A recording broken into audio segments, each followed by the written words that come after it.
No hay ruta tan histórica como el Camino del Norte, la primera senda que tomaron los peregrinos desde cualquier rincón de la cristiandad para alcanzar aquel descampado de Iria Flavia, donde el rey Astur, Alfonso II, que fue el primer peregrino, mandó levantar una pequeña iglesia de piedra y barro.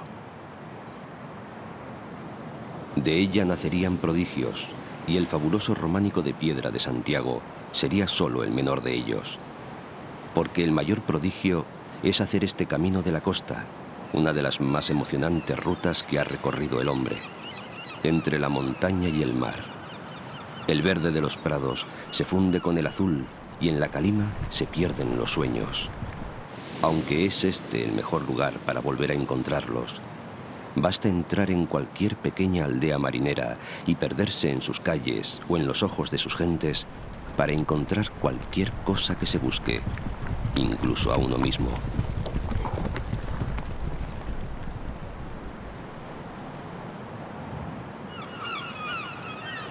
De puente a puente, de estrella a estrella, va el ansia peregrina. Lo dice Álvaro Cunqueiro para expresar el paroxismo religioso que envolvió a Europa a raíz del descubrimiento del sepulcro, y el propio Santiago contribuyó a aumentar su leyenda.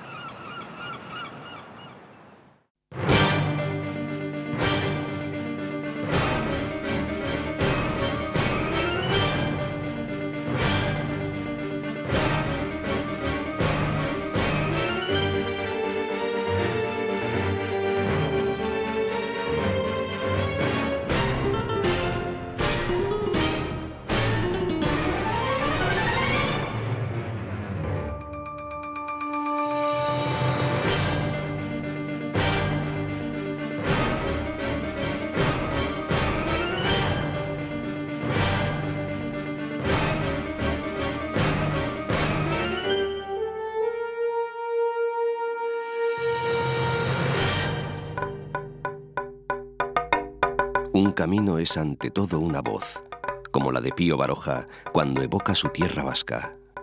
El País Vasco no guarda grandes monumentos históricos, arquitecturas majestuosas, sorprendentes, ni memorias de sucesos de un pasado más o menos sensacional.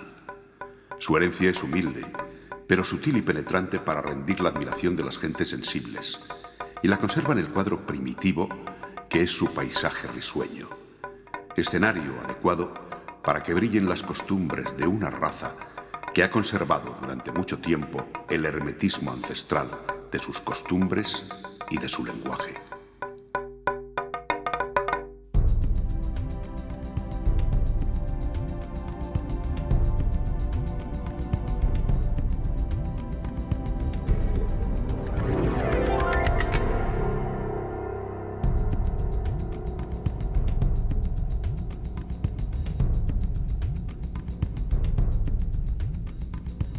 Se empieza a caminar desde el puente de Santiago de Hendaya.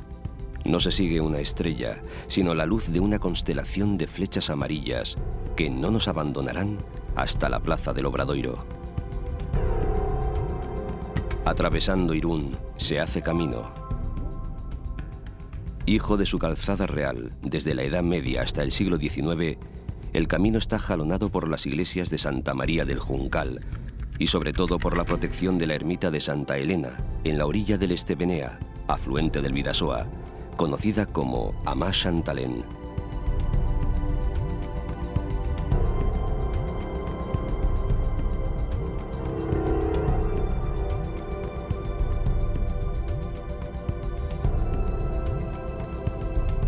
Hondarribia, que puede traducirse al castellano como vado de arena, ha pagado caro su privilegio de ser el acceso más septentrional de la península. Cruentas batallas y el permanente estado de sitio por la ambición que desató en tantos reyes y piratas han sido el precio de su valentía. Su capacidad de defensa y su formidable fortaleza medieval, sustituida durante el reinado de los reyes católicos por la actual muralla, le han valido numerosos títulos. Pero no solo ha sido fuerte en la guerra, sino también en la paz. Supo ser próspero puerto comercial, desde donde se embarcaban trigo, metales y vino de Castilla y Navarra, con destino a Flandes y otros puertos europeos, y su cofradía de mareantes de San Pedro se cubrió de gloria en la espectacular pesca de la ballena.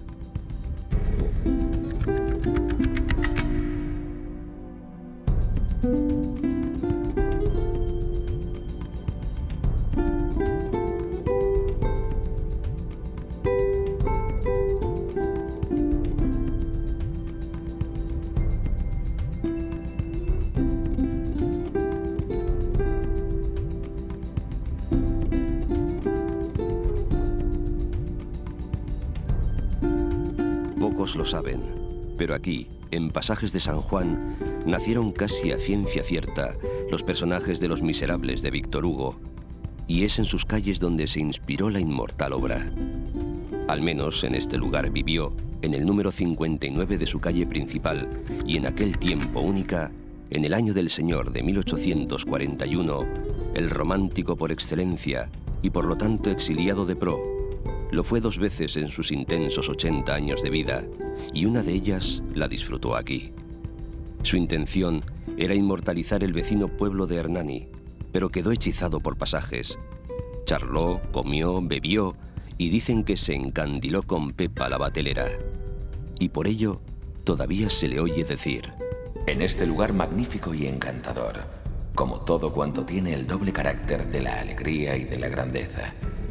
Este rincón inédito, que es uno de los más bellos rincones que yo haya visto.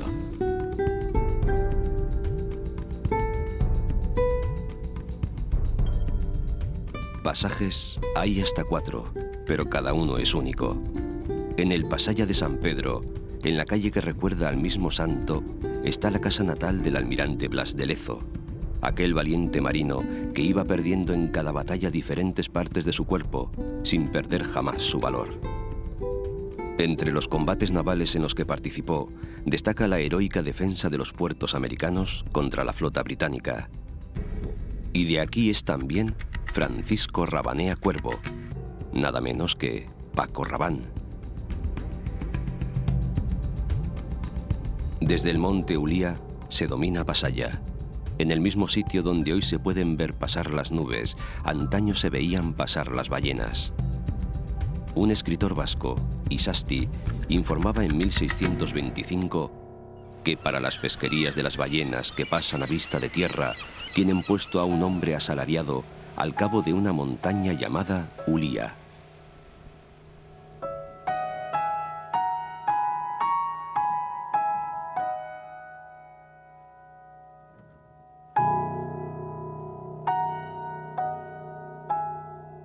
San Sebastián fue el nombre que los peregrinos que iban a Santiago supieron darle a la hermosa Easo u Oyarso, como se llamaba en la antigüedad esta ciudad.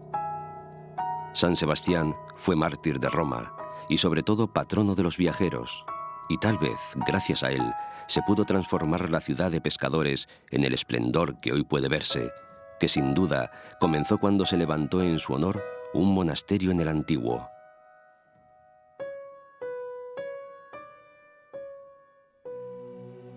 Hubo también hostal de peregrinos junto al Urumea, muralla que resguardaba la vieja Puebla, que es hoy la parte vieja, el puerto y fortaleza en el Urgul.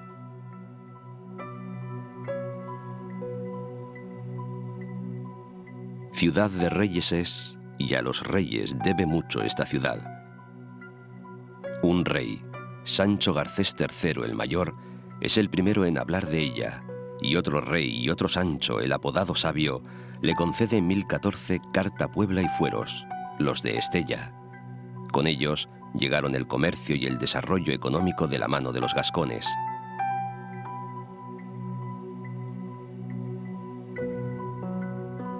Con el rey Juan II en pleno renacimiento, comienza a construirse el puerto.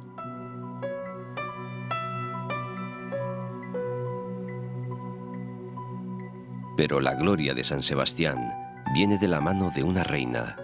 La regente María Cristina de Habsburgo-Lorena pone de moda en el siglo XIX los baños de mar y la ciudad donostiarra. Al casco viejo, a pie de fuerte, se le añade entonces un barrio nuevo a lo largo de la playa de la Concha. Las elegantes acuden aquí en busca de un sol que no queme sus pieles ni sus almas. y elegancia y alma es lo que Donosti ofrece siempre al viajero.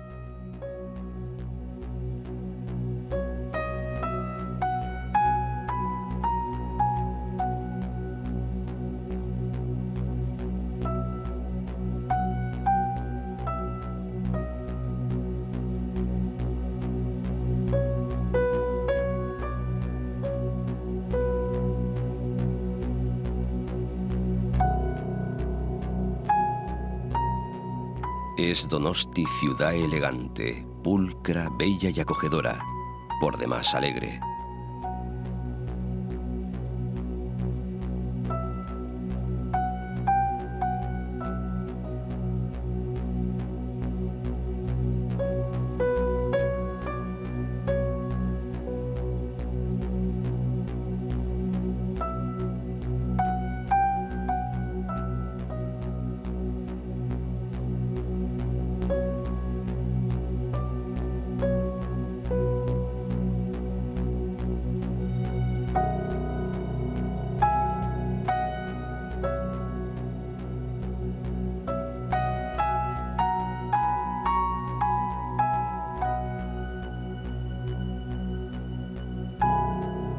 Cada verano se celebra la Semana Grande, pero todas las semanas son grandes en la perla del Cantábrico. Como si el Urumea fuera un afluente lejano del Mississippi y la ciudad una Nueva Orleans estilizada, esta es una de las patrias del jazz, o al menos un lugar donde su sonido traspasa el corazón. Y puede haber más estrellas en la alfombra del nuevo Kursaal que en el cielo nublado de San Sebastián, y seguro que tantas y hasta mejores que en Hollywood, cuando llega el Festival de Cine y los placeres del otoño se aproximan.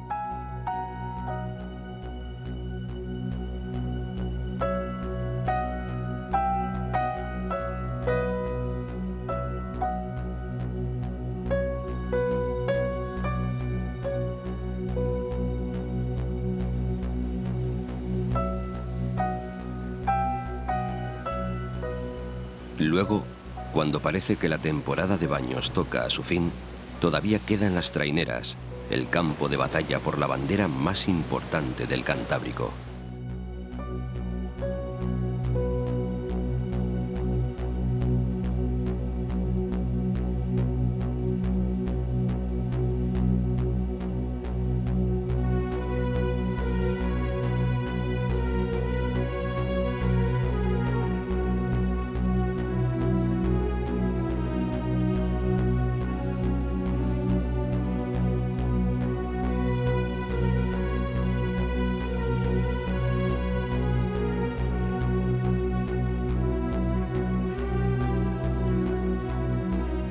Y siempre los placeres de la buena cuchara se unirán aquí a los de la buena crianza, pues San Sebastián no solo es un lugar para comer y vivir bien, sino sobre todo para soñar mejor.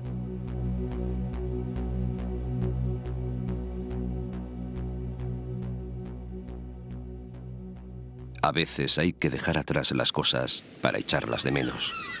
No dejaremos el camino, pero marcharemos tierra adentro para ver si echamos de menos el mar, o si tanta tierra verde basta para llenar nuestros ojos y nuestro espíritu.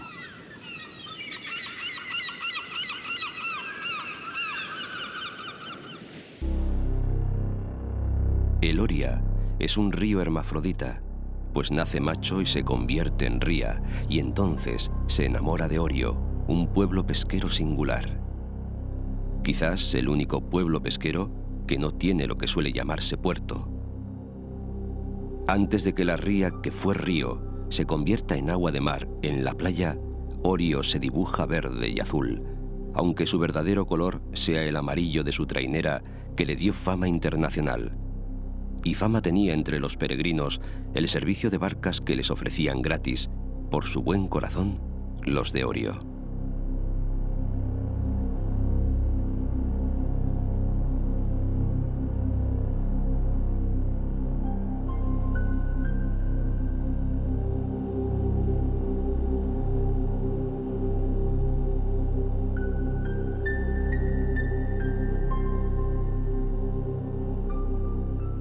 Poco se sabe de los orígenes de Zarauz, Pero cuando el rey Fernando III el Santo le concede el fuero de San Sebastián, ya era rica población ballenera, pues las despensas reales obligaban a la población a entregarle parte de sus capturas. Pero fue el olor de los perfumes, y no el del aceite de ballena, el que atrajo a la reina Isabel II cuando lo eligió como lugar de veraneo en el siglo XIX, poniendo de moda su playa y haciéndolo escenario privilegiado de regios amoríos.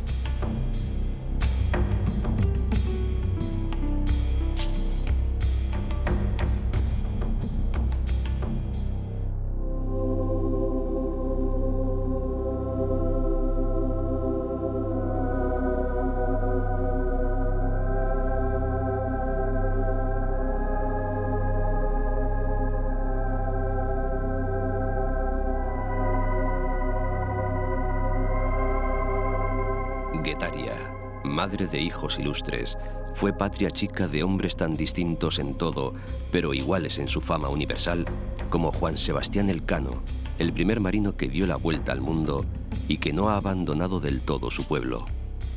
Hoy vigila estas costas desde el cuerpo de roca que le creó el escultor Víctor Macho.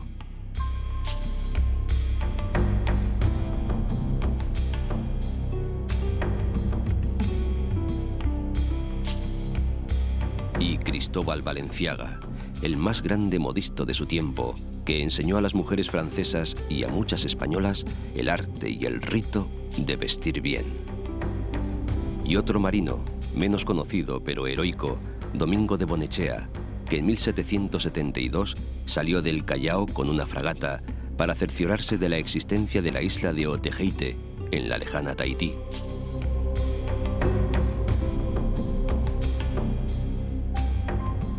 Hay descreídos que aseguran que la madre de Guetaria es solo la ballena y su enemigo el arpón, que no por nada pueden verse aún hoy en día en su escudo, recordando cómo nació Guetaria como pueblo de pescadores, azote de cetáceos y dotado de fueros y muralla por el rey Alfonso VIII de Castilla.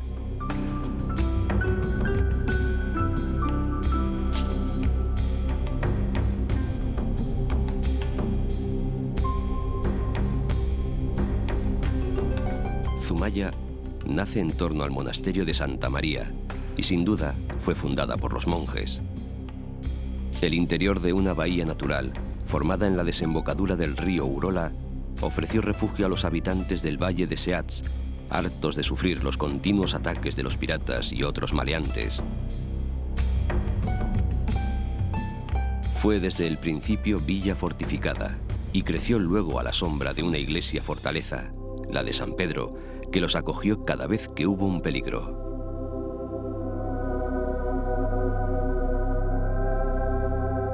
En el siglo XVI, según los historiadores, el barco de pasaje que unía la villa con la ermita de Santiago era una de las fuentes más notables de ingresos de Zumaya.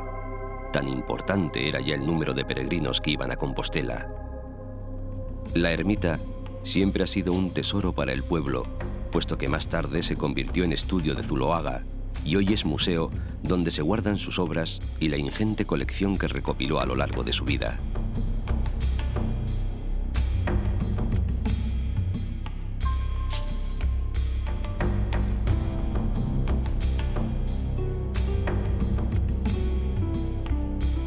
Itziar, a las faldas del monte Anduz, debe su fama a una imagen de la Virgen con el mismo nombre, patrona de marineros, pescadores y peregrinos, cuya belleza se oculta en un santuario construido sobre la vieja iglesia románica. Los mismos pobladores de Itziar fundaron Deva, pueblo ballenero que luego abandonó la pesca como principal sustento para acoger las ferrerías, el comercio de lanas y otras especies que enriquecieron su puerto.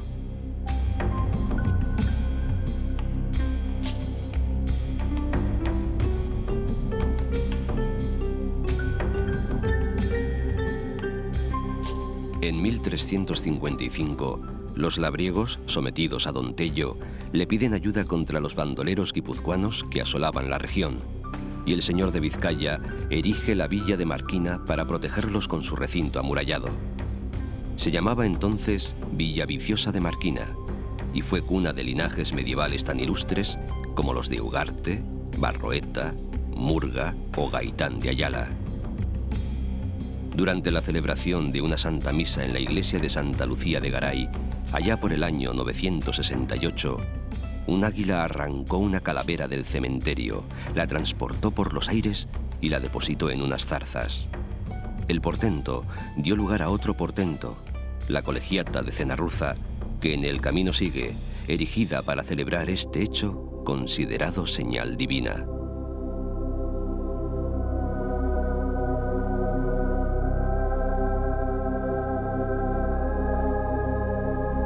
En Bermeo se cruzan los caminos de los peregrinos que venían por tierra por el antiguo camino de la costa y el de aquellos que llegaban por mar y entraban en la península por este puerto.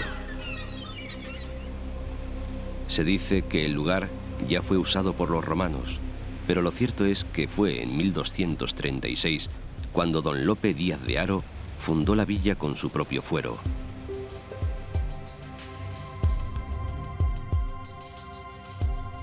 Desde el principio, el puerto atrajo el comercio de Flandes, de Francia y de Inglaterra. Comerciaban con una de las mercancías más valiosas de la época, la lana castellana, que llegaba desde la meseta por la ruta de Balmaseda.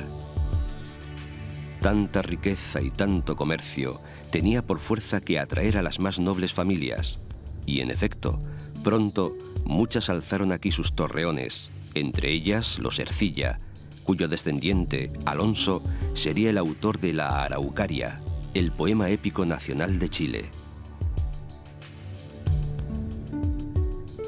Con el tiempo, Bermeo se haría famosa por lo diestro de sus pescadores y lo experto de sus científicos y militares.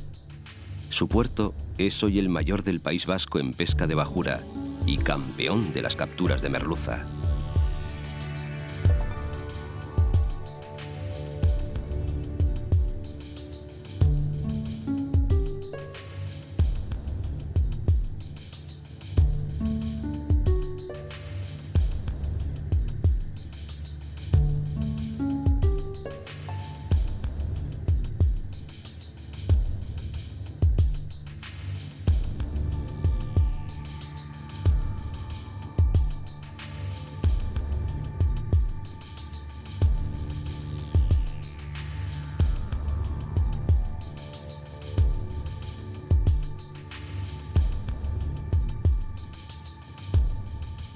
A Bermeo le guarda las espaldas el monte Soyuve y le mira a los ojos la misteriosa isla de Ízaro.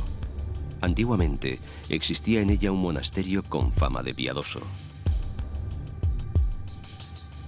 Pero no hay regla sin excepción, y la excepción a la virtud de los buenos frailes de Ízaro daría origen a una trágica leyenda.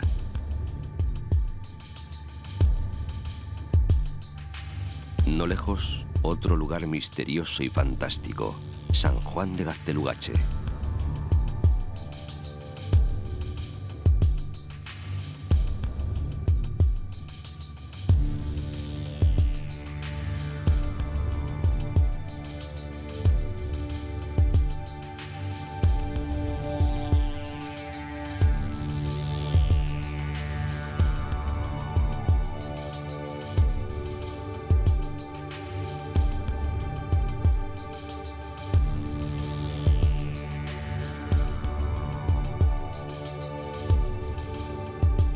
Aparecen pronto las coquetas casas de Mundaca, a escasos 3 kilómetros de Bermeo y con la proa hacia Guernica.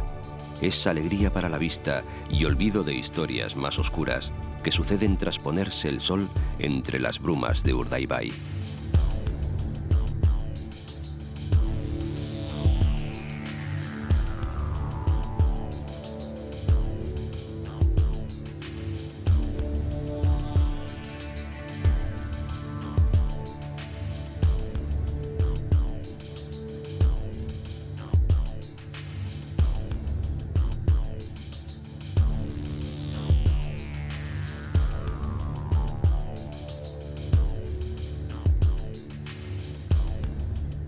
Urdaibai, reserva de la biosfera desde 1993, refugio de las aves y de los corazones, reino de la niebla y de la nostalgia.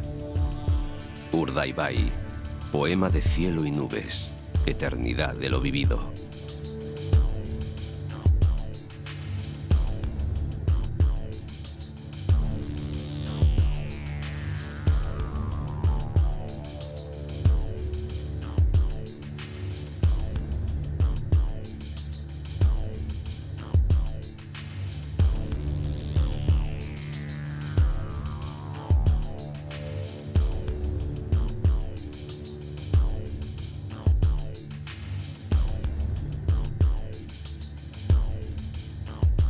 Y separados por la ría y por miles de años, dos cumbres del arte de los humanos.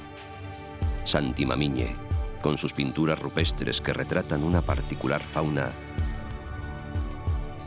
y la gran obra de Ibarrola, El bosque de Oma, convertido en un gran lienzo de hojas.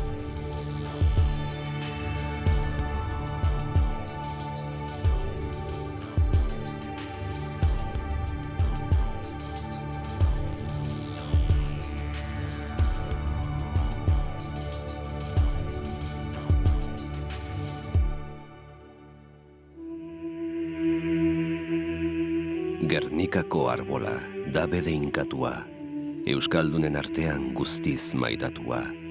Emanda zabaltzazu munduan frutua, adoratzen zaitugu arbola santua.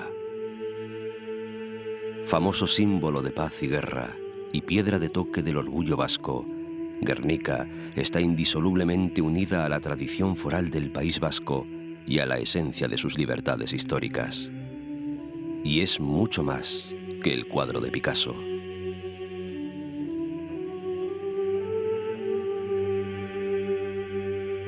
En Gernika se mantiene vivo el recuerdo de aquel triste día, lunes 26 de abril de 1937, Guerra Civil Española, cuando el pueblo fue arrasado por las bombas de la Legión Cóndor. Hitler probaba en España sus nuevas armas, que luego habían de servirle en el transcurso de la Segunda Guerra Mundial. El mundo se impresionaría con el horror primero y luego con la belleza del cuadro de Picasso, que acabó regresando a España, igual que la paz y la democracia.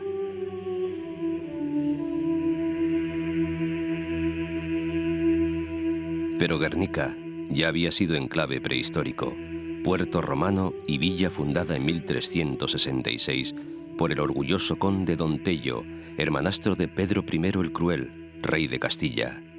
Y ya hacía mucho que era Gernika capital espiritual de los vascos. Allí, desde antaño, se reunían los vizcaínos para elegir a sus señores, y desde el siglo XV, delante de la casa de juntas, se alzaba el árbol, el viejo roble sagrado.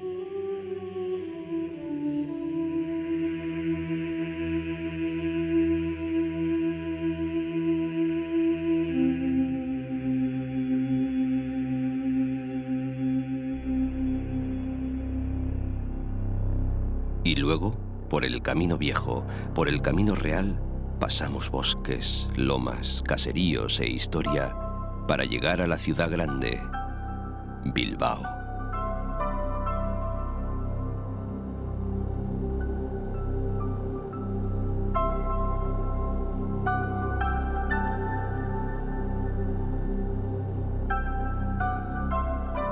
Fue fundada el 15 de junio del año 1300 por don Diego López de Haro, y desde que en 1512 se creara el Consulado de Bilbao, se convirtió en centro de todas las iniciativas del comercio y la navegación de Vizcaya.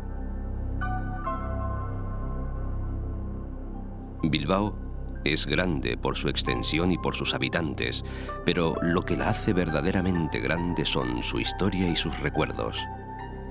Bernardo Achaga habla de su columna vertebral, el Nervión. Bilbao es la ría. Ese es su centro, el lugar del que parte su respiración. Es la que lleva el mar hasta la ciudad. Cuando te levantas, la marea está baja, y cuando te acuestas, la marea está alta. Es como si la ciudad estuviera respirando, siempre viva. El mar no está, es una ausencia, pero así tiene más encanto.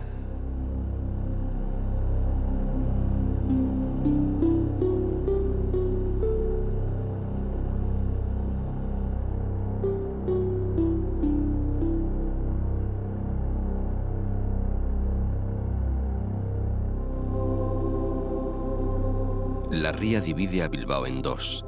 A la derecha, el casco viejo. A la izquierda, el ensanche. Las 7 calles fueron la célula madre de una población protegida por murallas y torres de defensa.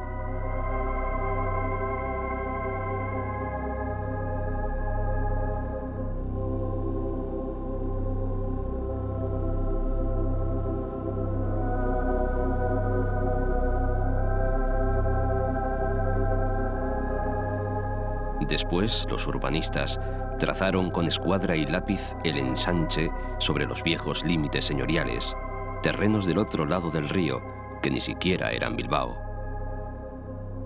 Hoy el viejo ensanche forma el Bilbao moderno. Aquí se asientan las calles más espaciosas, las plazas y jardines más bellos.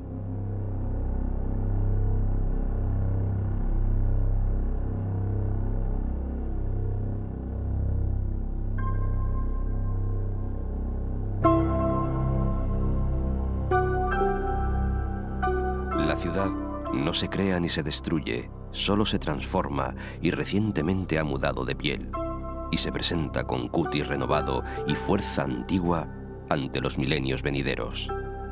El periodista Ander Landaburu dice que la ciudad tiene ahora una luz nueva. El Bilbao que cantó Blas de Otero se alza más allá del aeropuerto de Calatrava, que parece remontar el vuelo, y de otro edificio que fotografía una época, el Museo de Arte Contemporáneo Guggenheim, en el que el continente es casi más importante que el contenido, donde un perrito de trébol y florecillas ha sido tan inmortal como una catedral gótica. El Guggenheim de Frank O'Gehry ha demostrado cómo un edificio puede cambiar el destino de una ciudad. Con el Athletic y la Amachu de Begoña, Bilbao corre por debajo de Bilbao en su nuevo metro.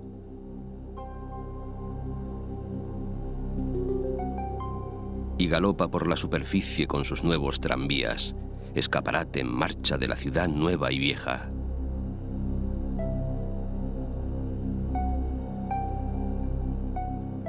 El Euskalduna Jauregia es el barco varado en los viejos astilleros, obra de los arquitectos Federico Soriano y Dolores Palacios, que sin embargo navega en una etapa nueva del antiguo Camino de Santiago, que es como decir que navega rumbo a la eternidad.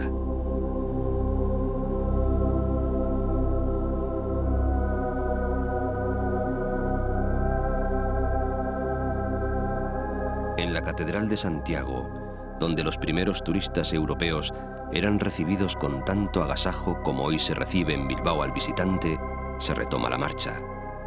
La catedral estuvo aquí antes que Bilbao, hija del camino que cruza la ciudad y la pierde de vista, con pena.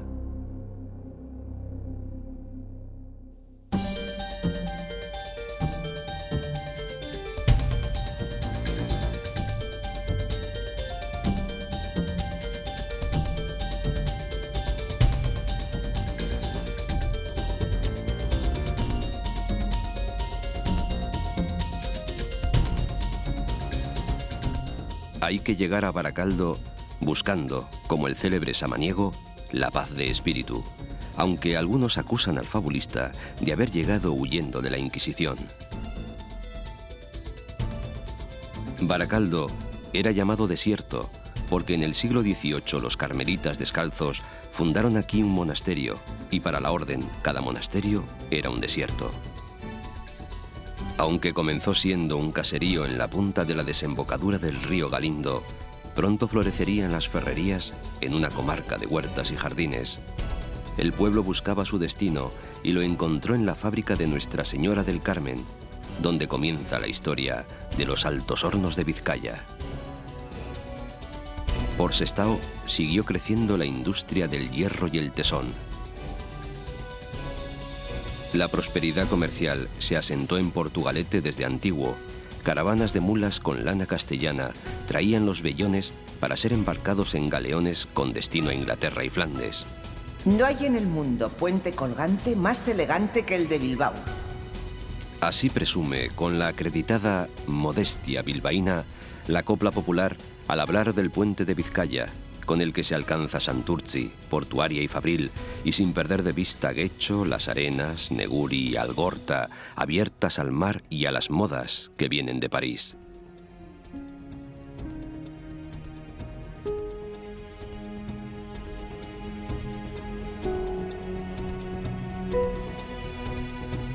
La ría ha perdido parte de sus fábricas, pero nada de su encanto, y sigue siendo la calle mayor de Vizcaya, por donde circula la savia fértil del recuerdo y la sangre arenosa del futuro.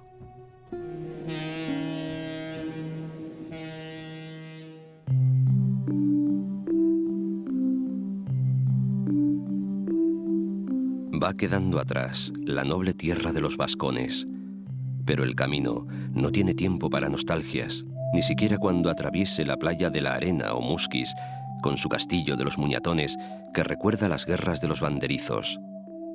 Ni cuando se alcanza el Haya, último pueblo de Vizcaya, se da al alma un respiro de tanta belleza y de tanto caminar. Por verdes colinas y viejas minas, Cantabria toma el relevo del País Vasco.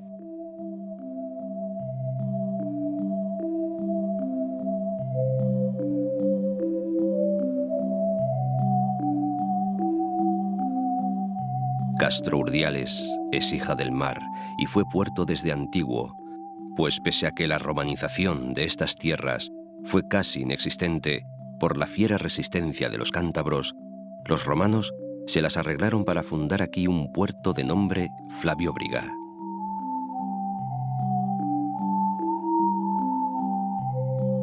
Pero fue sobre todo como salida al mar del reino de Castilla que Castro se convirtió en villa de importancia. Desde que el rey Alfonso VIII le concedió privilegios, creció en el comercio con Flandes, Francia e Inglaterra. Y desde aquí se proveyó de salazones las mesas monacales, los hospitales y los hogares burgaleses para que pudiesen, como buenos cristianos, guardar la vigilia de los viernes, aquellos que vivían lejos del mar y del buen pescado. Si Castro le es fiel al mar, el mar siempre le ha sido fiel a Castro.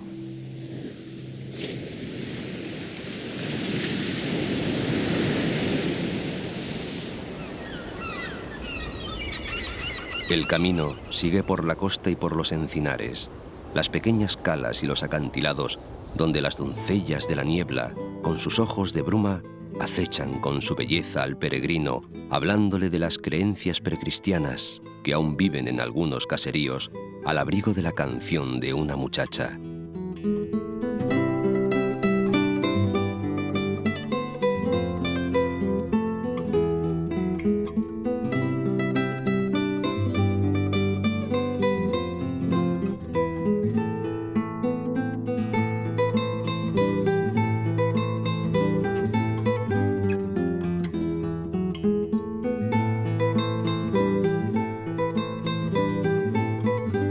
Desde Laredo se fueron las princesas de Castilla a casar con reyes extranjeros, y fue Laredo lo último que vieron de su querida tierra castellana.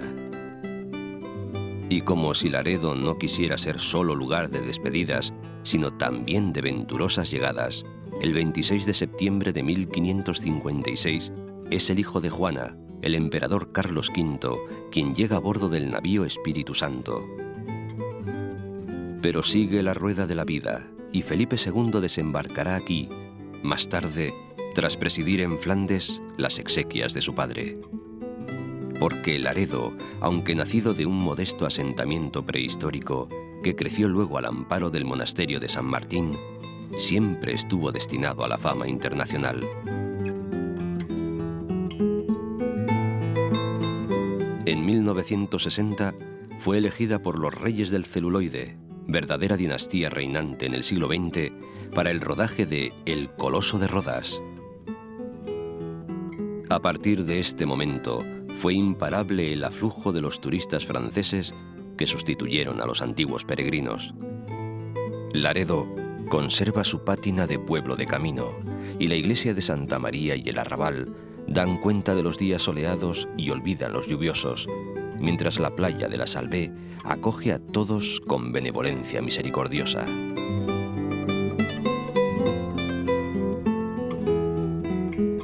Colindres, villa señorial, acogió en estas aguas de la ría de la Son a los astilleros reales, de los que saldrían tantos barcos para las escuadras, barcos que surcarían tantos mares. Y en la cercana Treto aún se conserva una casa con el nombre de Madame, en recuerdo de Bárbara Blomberg, amante de Carlos V y madre del Jeromín de las novelas. Su tumba no está lejos. La madre del héroe de Lepanto, don Juan de Austria, al que Felipe II envidió siempre la belleza y el carisma, duerme para siempre en medio de una alta marisma, en un altozano cubierto por un encinar que mira a Santoña, en el monasterio franciscano de Monteano, más allá de los afanes y de los siglos.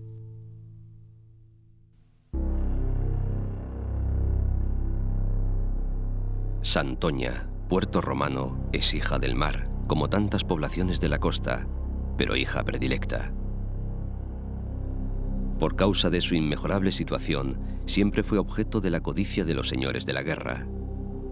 Desde la de la independencia a otras guerras, innumerables fueron las hazañas de sus hijos por tierra, pero sobre todo por mar. Aquí nació el gran cartógrafo Juan de la Cosa, que tras acompañar a Colón, realizó el primer mapamundi donde aparece América, y gracias a quien el mundo fue un poco más redondo.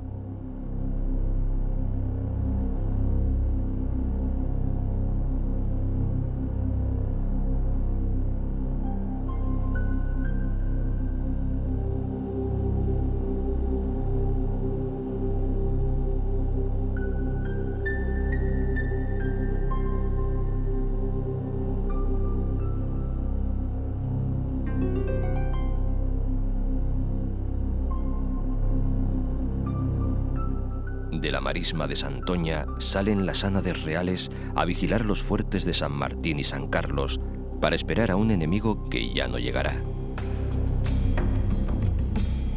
Les recibe en cambio la iglesia de Nuestra Señora del Puerto y la bondad del Monte Buciero, que protege aves y hombres de la mar y de los vientos.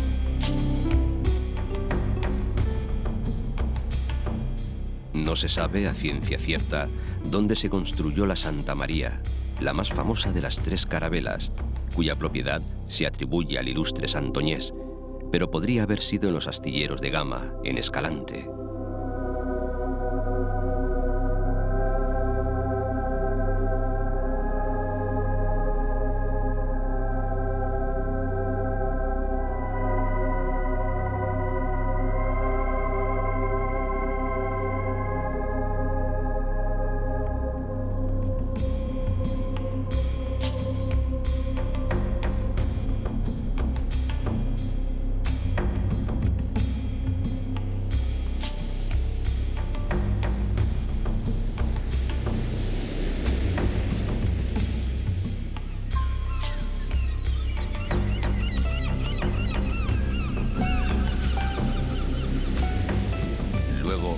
El peregrino pasa por Noja, Quejo e Isla antes de llegar al faro de Ajo, el punto más septentrional de Cantabria.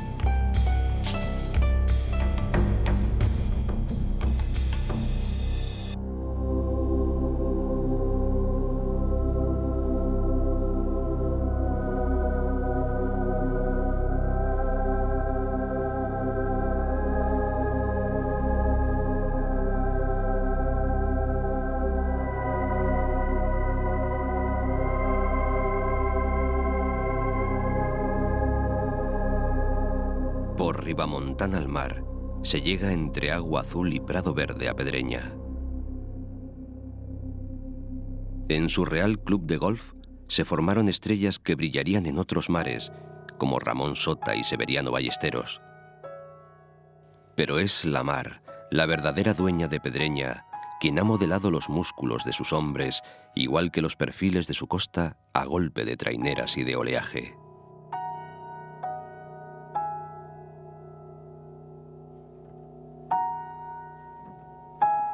Santander, tú eres novia del mar.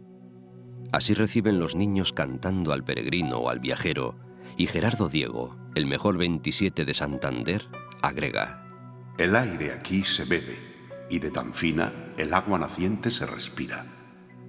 Hace mucho que Santander comenzó a ser bella. En el año 26 a.C., los romanos, tras derrotar por fin a los cántabros, fundaron aquí un puerto llamado Portus Victoriae. Pero el nombre de Santander se lo tendrían que ganar los del lugar con una bella historia. En el siglo III después de Cristo, una barca de piedra que transportaba las reliquias de los mártires Emeterio y Celedonio llegó milagrosamente a estas costas. En conmemoración de uno de estos santos, se construyó la abadía de San Emeterio unos cuantos años más tarde, Sant Ander.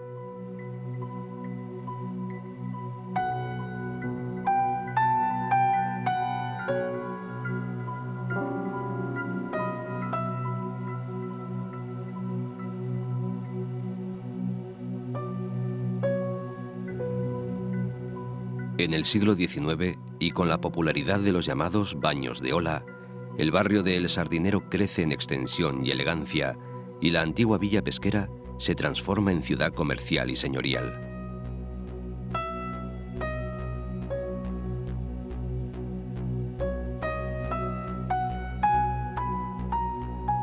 El primer socio del Club Marítimo es el propio rey Alfonso XIII, abriendo el camino a Puerto Chico, el actual puerto deportivo.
El Palacio de la Magdalena, sede de la Universidad Internacional Menéndez Pelayo, es una combinación de elementos arquitectónicos franceses e ingleses.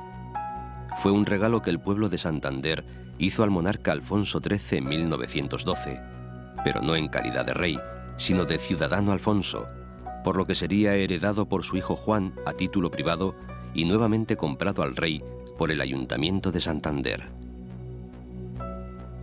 Fue símbolo del esplendor que la monarquía trajo a los paseos de Pereda y Pérez Galdós y al Sardinero, que se convirtieron en paseo de la fama de una nobleza que podía presumir de haber ornado Santander con las más bellas mansiones, haciendo del veraneo del norte un sinónimo de buen gusto y elegancia.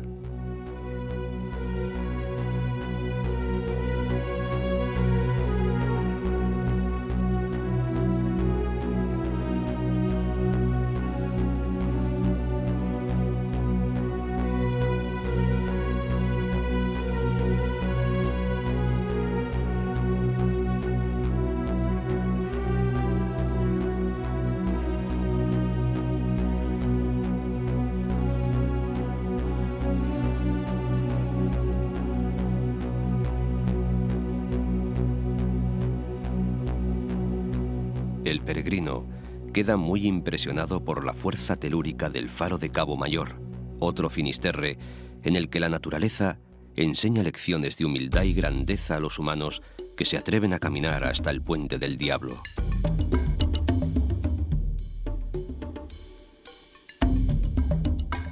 El peregrino que ha recorrido las sendas verdes del norte no ha caminado en vano.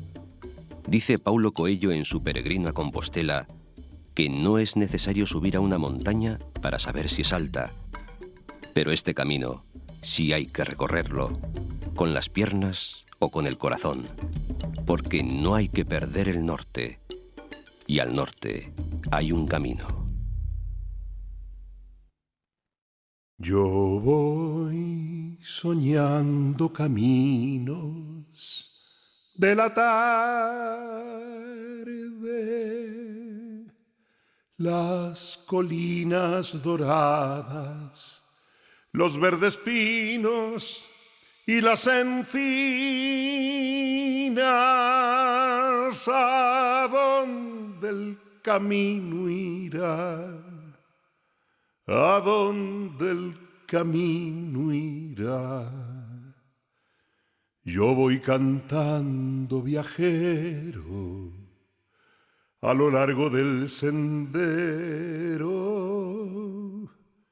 La tarde cayendo está. La tarde